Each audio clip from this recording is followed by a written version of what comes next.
लिए नहीं है, नहीं। आप जैसे अपन भोजन नहीं करे, सो सावधान तो खा ले 3 किलो।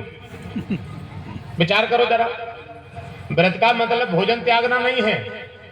व्रत का मतलब है तपस्या से प्रेम पराकाष्ठा को तपा करके और किसी साधना की तरफ बढ़ जाना, मन के विकारों को खत्म कर देना, जीवन के दोष खत्म कर देना, दूसरे के अवगुण देखना बंद कर देना, ये व्रत का मतलब है।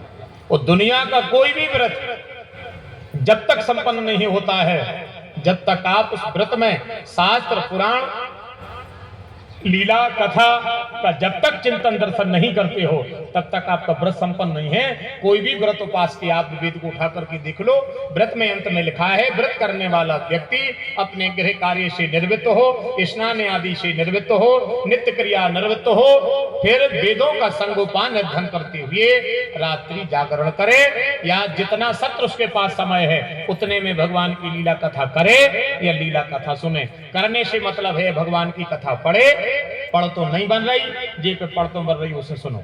ये व्रत का मतलब है, ये सकाम संकल्प है आपके लिए। हम आपको बता रहे हैं, अगले जब आप सब नवरात्रि व्रत करो तो आपको ये नियम बना लेना है, पहले ही दिन एक घट रखना, एक खप्पड़ रख लेना, उसमें थोड़ी सी जवारी लगा लेना और रामचरितमानस की पुराण को उठा करके धूप देवी नैवेद्य चंदन से पूजन कर लेना।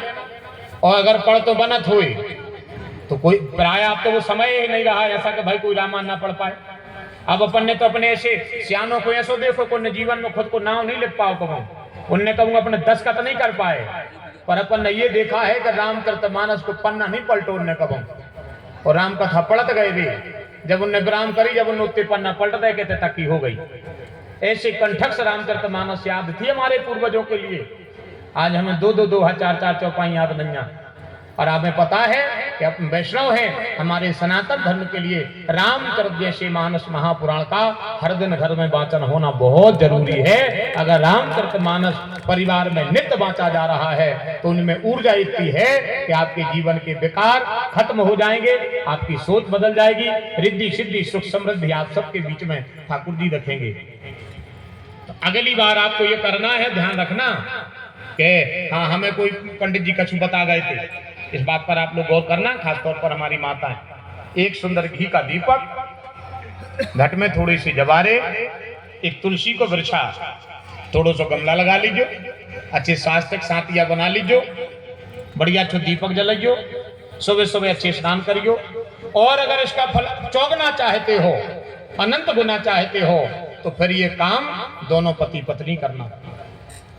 दोनों पति पत्नी, अगर तुम्हें ज्यादा घर में काम होए, आप अपने पति से कह दे कि हम साल भर तुमसे कछु नहीं कहते, तुम सपरो सो ने सपरो सो, कछु करो न करो, और अब तुम अबे सफल ले, हम कर रहे हैं काम, तुम रामायण पढ़ो।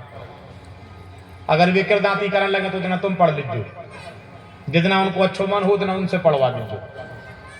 आप सब ये करोगे तो इसका फल बहुत मिलेगा, क्योंकि मानस ग्रंथ कैसे हैं, हमने पोथी को तो दर्शन किया है, महत्व नहीं पढ़े हैं। कैसी कैसी बातें रामचरितमानस में लिखी हैं, कौन सुकाज कठिन जग माही, जो नहीं हो तात तुम पाही। हम कहाँ भगवान से कह पाते हैं, पर वो बहाने कह ले। पाछे पवन तनय शरणावा, जान काज प्रभु निकट बुलावा, अब प्रभु करो कृपा यही भांति, सब गत भजन करहु दिन राति। सोई सुख सोई गति सोई भगति, सोई निज चरण स्नेह, सोई विवेक सोई रहन, प्रभु हमें कृपा करि देव। बहुत ऐसी कई चीजें हैं, कई चीजें हैं। जे विधि नाथ हो हित मोरा, करहूं से वेग दास में तोरा। इन सब बातों का पाठ हो जाएगा, आपके पास उसको सिद्धि आ जाएगी। और अष्ट सिद्धि नौनिधि की दायनी भी रामचरितमानस की कथा है, क्योंकि श्री हनुमान जी महाराज अष्ट सिद्धि नौनिधि के दाता है। देते किसको हैं? बोले जिसको प्यारे प्रभु के गहरे चरित्र में गोता लगाने की आदत है, जिसको प्यारे प्रभु के इस महासागर में डूब करके और उसमें आनंद लेने की आदत है, उसको श्री हनुमान जी समय आने पर अष्ट सिद्धि और नौनिधि का पारितोष दे देते हैं। उसी में नवधा भक्ति भरी है। अपन एक एक भक्ति को फिर रहे हैं, उसमें नवधा भक्ति भरी रखी है। 9 में से अगर एक भी तुम्हारी लगाए आ गई, उतने में कल्याण है। और मैं तो ये कहता हूँ, विश्वास करो तो जीवन का आनंद ही अलग रहेगा। तो बड़ा भगवान की बड़ी कृपा है आप सबके ऊपर, और बड़ी महती कृपा भगवान की है। अच्छा, दूसरी चीज, जैसे आप भगवान की कथा में बैठे तो आपके पितरों को बड़ी फायदा हो रही है। तो कल की कही बात हम आपकी पहले पूरी करें। हमने आपको नवरात्रि का बता दिया है, और ना ये कोई टोटका है, ना ये कोई उपाय है, और ना आपको किसी प्रकार से प्रलोभन दिया जा रहा है। ये बात भी आप ध्यान रखना। मैंने केवल आपको रामचरितमानस का पाठ करने के लिए कहा है। मैंने ये नहीं कहा कि ऐसा का हो जाए, नहीं। हमने नहीं कही कि मोड़ा की नौकरी लग जाए, हमने नहीं कही कि ऐसा हो जाए उस हो जाए, नहीं। मैंने ये कहा है कि रामचरितमानस अगर तुमसे प्रेम कर बैठी तो सीधी भव भव विभव पराभव कारण। बस इस बात को ध्यान रखना आप।